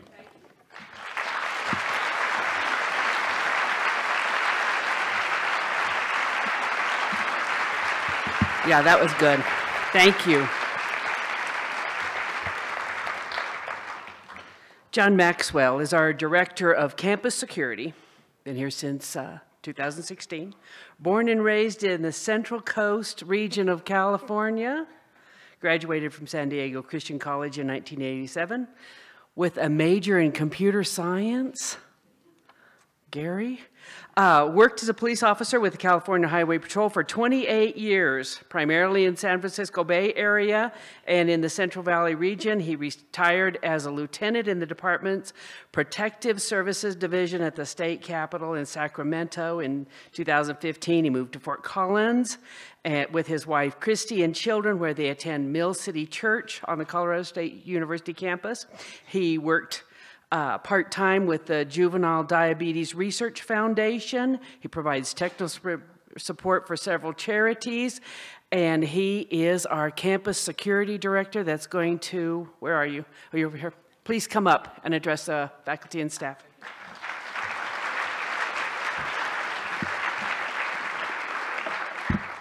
Thank you, Dr. Parks, and it's going to be hard to follow that. My mind's going to be reeling and learning from what we heard today, so one of the things that I get the question all the time about is, do I know Punch? Yes, I do.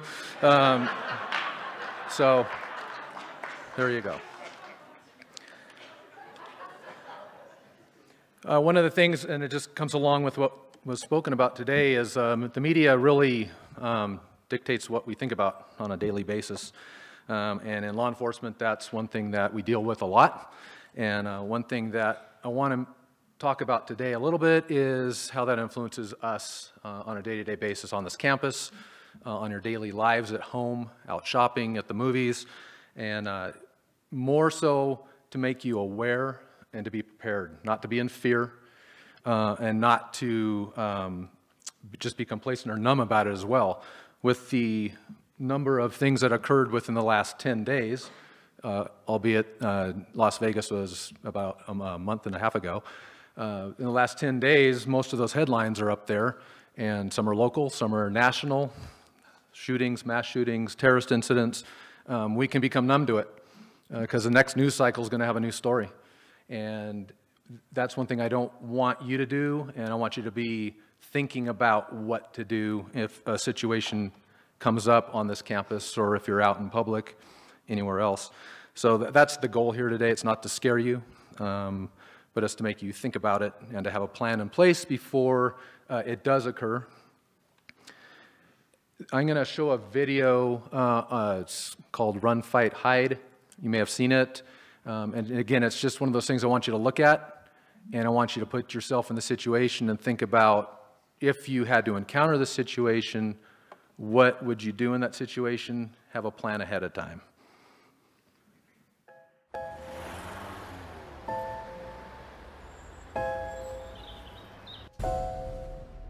It may feel like just another day at the office, but occasionally, life feels more like an action movie than reality. The authorities are working hard to protect you and to protect our public spaces.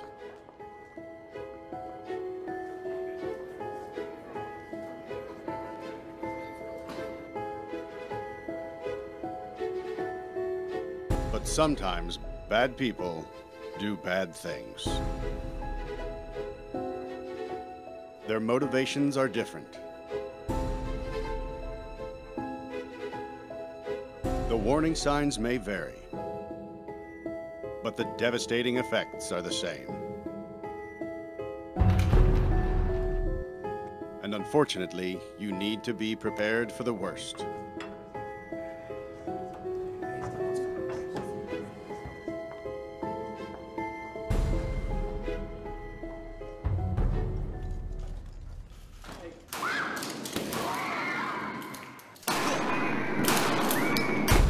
If you were ever to find yourself in the middle of an active shooter event, your survival may depend on whether or not you have a plan.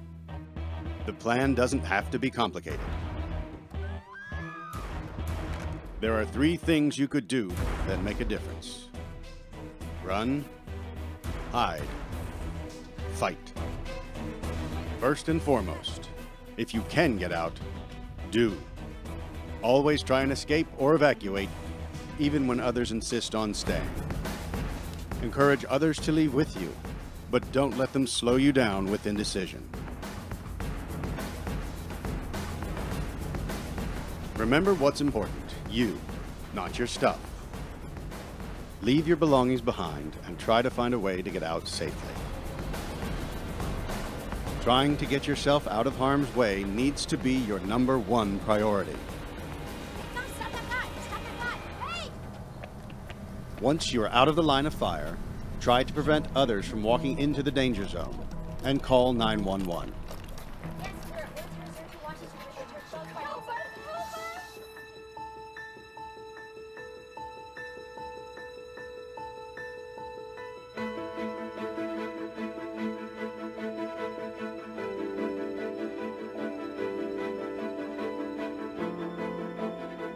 If you can't get out safely, you need to find a place to hide.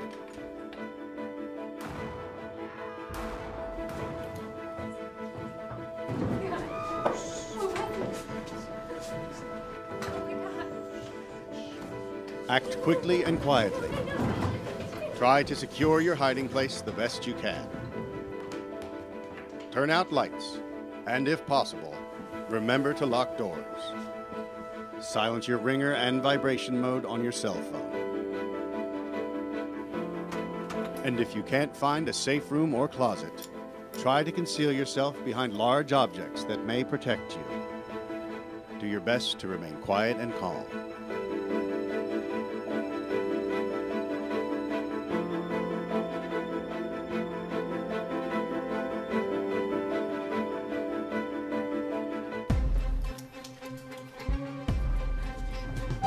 As a last resort, if your life is at risk, whether you are alone or working together as a group, fight. Act with aggression. Improvise weapons. Disarm him. And commit to taking the shooter down, no matter what.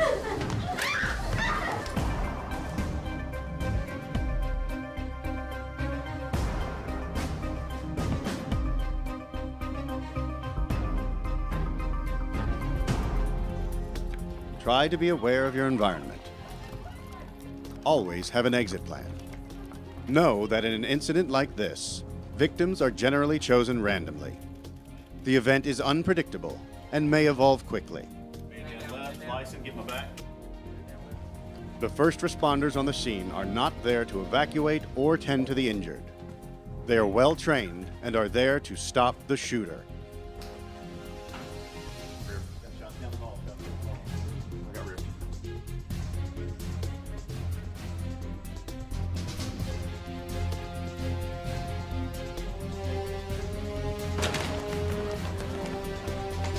Your actions can make a difference for your safety and survival. Be aware and be prepared. And if you find yourself facing an active shooter, there are 3 key things you need to remember to survive. Run, hide, fight.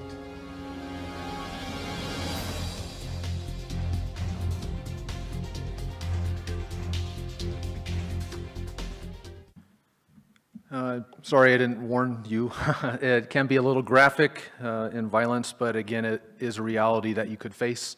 And so again, let's look at this for what it's worth and think about that throughout. And I can give you more resources if you're interested. You can contact me as far as what other options you might have. But again, let's put that in our bank and realize that you might have some options other than what most people will do in a situation that have never thought about it.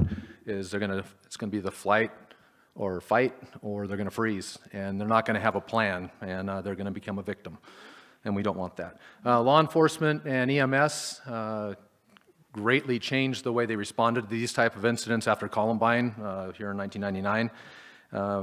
Now training is mandatory nationally for all law enforcement, probably fire and EMS as well. And even with that, first responders showed in there coming in and saying their first thought is to take the shooter down, but they also travel in with EMS personnel now to treat wounded, to evacuate people that are injured as well. One thing that we really don't talk about in these incidents is if you are in a situation like that and you're running out or you're hiding inside, you're going to encounter law enforcement. They are going to be coming in to take care of the situation. Be aware of that. You're going to have a gun pointed at you, most likely, if you're running out. Pay attention to what the officers are telling you. Keep your hands visible. Just, again, things to think about as you're coming out. Exit plans. I'm going to use Leprino. This can be anywhere, any campus you're on, CAGS, off-site, your house, at a movie theater. Look around. Don't just walk in and don't think about this. Find an exit plan or have an exit plan and then have a backup plan. This goes for shooting, this goes for fire, this goes for any other type of emergency. Have a second exit plan. Familiarize yourself with hiding locations, just like they showed there. There's places in all these buildings that are really good to conceal yourself, and also look around for anything that could be used as a weapon. We don't carry guns on this campus, so don't bring one to campus as an alternative here. Chances are pretty low that we will ever see something like this on this campus. even lower that you're going to encounter one of these things off campus. But again, it could happen. So again, that's why we're doing this today. I was in law enforcement for 28 years. I learned how to shoot a gun, practiced all the time. We were constantly running drills, but in 28 years, I never pulled my gun out and I never shot anybody. So again, we had to prepare ourselves for it, but the likelihood of it happening, far and few between. We have this emergency procedure summary card that all of you should have in your cubicle or in your office, in your buildings, off-site if you don't have those, or on-site even if you don't have those. Let me know and we'll get them to you. I have some on the back table. As you leave today, you can pick one of those up. It goes over just basic, again, something to think about, read and think about it if you run into any of these situations. We do have on this campus safety protocols in place. We do have emergency radios, which all our security guards carry, as well as we have one of these in every building on campus, each floor of the building. If there is an issue that comes up, we train on these and we can get emergency notifications out around the campus. So be aware of that. We do have an emergency response team here on the campus that we go over different ways to respond to different types of incidents involving students, staff, faculty, buildings, etc. So this is our protocol manual that we have, so be aware that we are thinking about those things and dealing with them on basically a daily basis. Rave alert, talk about that. I don't think we've done one of those this year with faculty and staff. Be aware, and we do these with weather emergencies as well, but if there is an emergency, you should be receiving a rave alert on your phone, even on your computer, and we will probably be doing a test here coming up, but just be aware that that's there. So one thing I want to tell you there is if you don't have your emergency contact information updated, do that. You can do that online at MyCCU, and make sure we have your current cell phone number. So if you change your number, make sure we have it. One of the other things on the thing is a bomb threat. Just 3 days ago, at CSU in the library, a gentleman walks in off the street and says there's a bomb in the library. So the CSU police and Fort Collins police had to respond to that and take care of that situation, so it could happen. Again, be aware of the safety protocols around bomb threats. I do have also on the table out back a bomb threat checklist. If you, what I'd like to see is anybody that's going to be answering a phone, especially the AAs at the front counter or whatever, if you're going to be receiving most of the phone calls, I'd like you to have a checklist. I'd actually like to see them at everybody's desk, just in case you get the phone call. And it basically just goes over what you should be listening for, what kind of things to write down, what the person's saying. It'll just help you instead of having to come up, write it down off the top of your head. It'll give you something that'll read over before it happens to understand. One of the things that we've incorporated here, and I'm not quite sure when this occurred, so this may be old news, but for some of you it may be new news. We do have specific campus addresses for each building on this campus. Obviously, if you're off-site, you have a specific address. On Union, it's 215 or 225 Union. Do you know your address? If you have to call 911 from a cell phone, the dispatcher on the other end of the line is not going to know where you're calling from. Technology's gotten better, but it is not precise, so know your address. I will put this map out on the Daily News so you can look at it or print it out. So just realize that each of these buildings do have an address, and it will quicken the response time for emergency personnel to come to your location. We've updated all the dispatch centers here locally, so they all have this map and they are aware of what building we're talking about. If you call in Sam at CCU, that's a lot of ground for them to cover if they have no idea where they're going. 8787 West Alameda won't work for it. One of the things that besides active shooter questions that I get around campus, one of the other questions I get is, personal safety questions, people that have threats on Facebook, stalkers on Facebook. If you have a domestic concern or you have a concern that you think, nobody wants to know about it, please let us know. Domestic situations, we deal with this in church security as well. Domestic situations can translate over into a violent act quite often.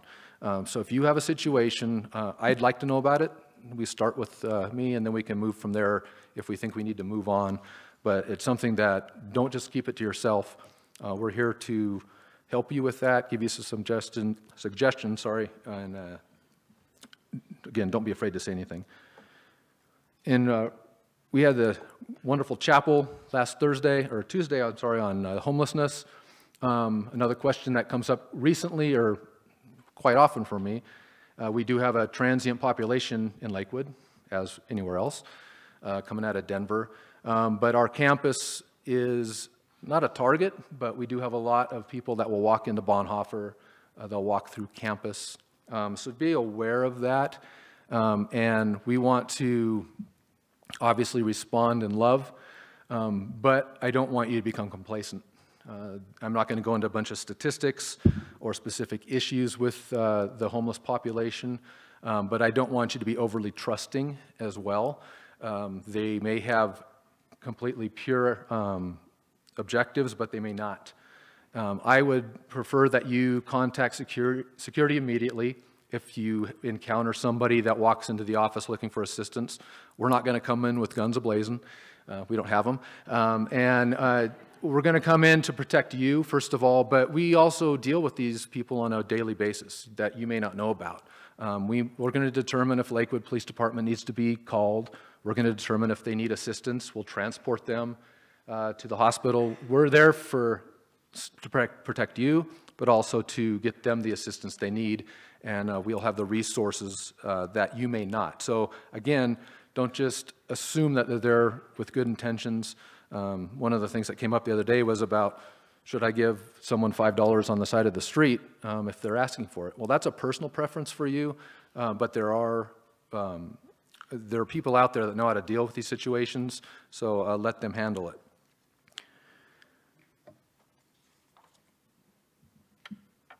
One of the things that I want to talk about real quick, and we have short on time, is your personal safety, especially this time of year.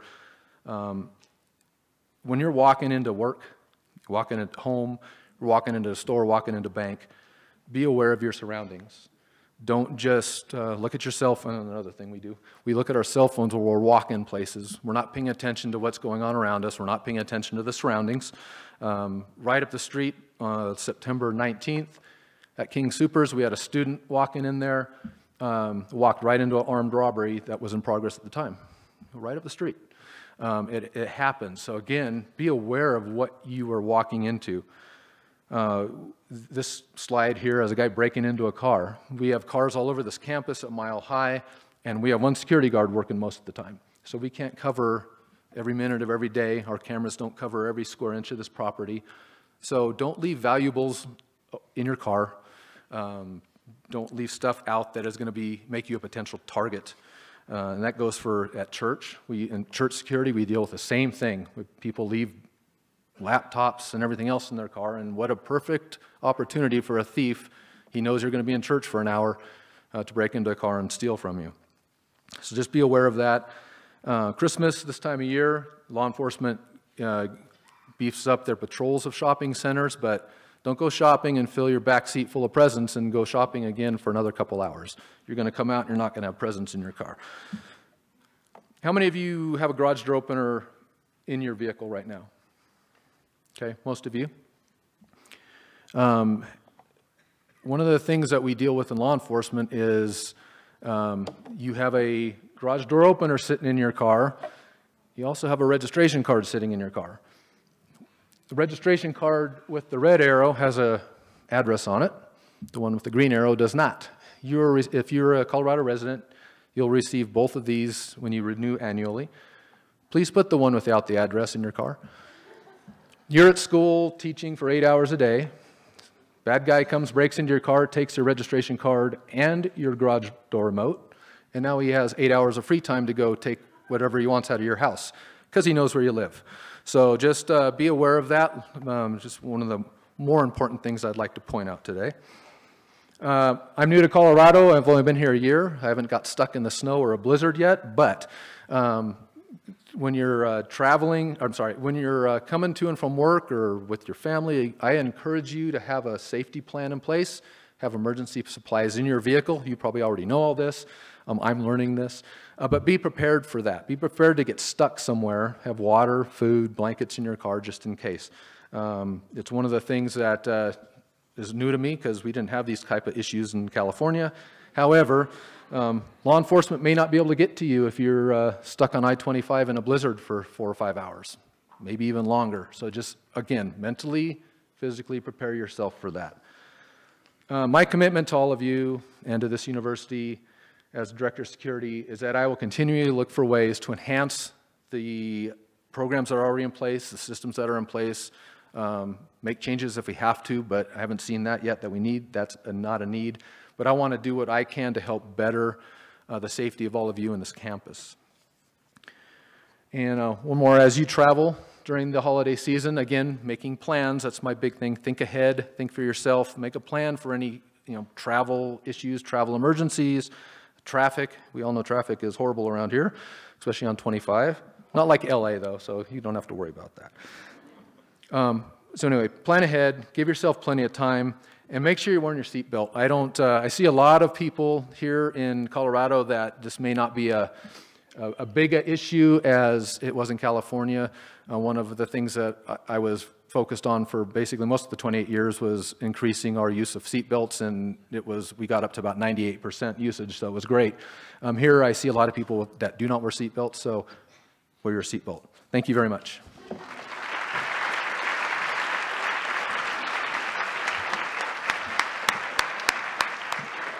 Pastor Dave, I pray that you never are involved in a situation where you are hurt or someone comes into your church or the mall or wherever you were, your home. I pray that you are not hurt or anyone in your family is not hurt.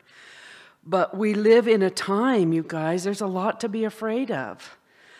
But fear isn't anything new, and it is not anything new to God. Years ago, before 9/11, I had a group of my mentoring students that they were just afraid of everything. One was afraid no one was ever going to love her. Someone else was afraid that her mother was not going to get well. Someone else was afraid of the challenges of her health and school. And we created a calendar together where every week we put a do not be afraid, do not fear. There are hundreds of verses about fear. It's a mantra, and we made a calendar together, and every week we prayed for each other on, do not be afraid, I will protect you, I will go before you, and we just prayed those verses together for that year. It was a great year for us. We got over some things that had really frozen us.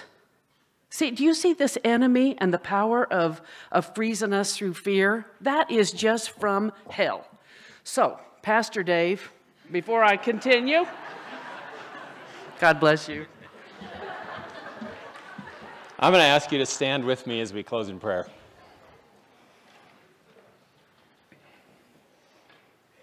God, what a privilege to take some time out of our busy lives and to be challenged in our thinking. God, thank you that you want us to love you with all of our minds. And we've been challenged to think in new categories, in new ways, and at new levels.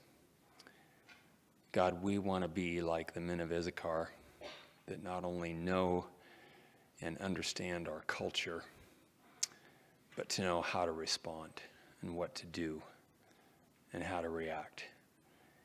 We want to be so what people that can give hope and trust and love in a culture that's confused around us. God, we commit the rest of this day. We commit the rest of this week, this weekend.